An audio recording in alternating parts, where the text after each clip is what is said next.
Hi, welcome to the new version 5 of Style3D Studio.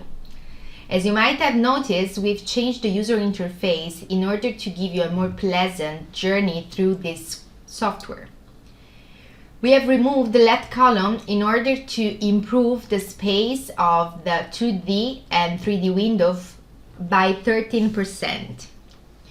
We have also optimized the icons that you can see in each of the windows, moving them from the top bar to the left side of the screen and leaving only the most used ones according to our user. We have restyled also the upper icons, as you might see here, for each of the menu.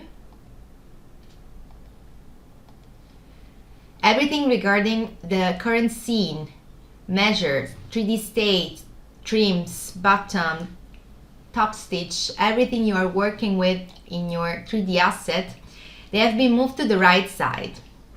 Regarding fabric, we now have the chance to list them with details or with bigger icons in order for you to have bigger visibility.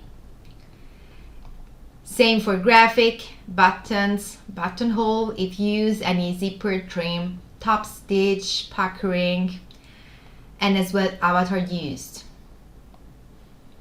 We have moved now the resource library here, and this is detached from the screen in order to avoid taking too much space from the left side.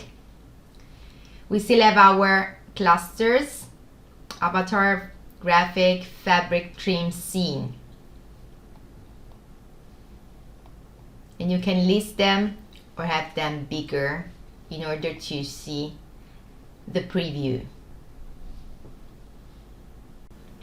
Furthermore, the user interface is now in a dark mode for both 2D and 3D in order to give you a more comfortable experience working for several hours on patterns, 2D and 3D assets.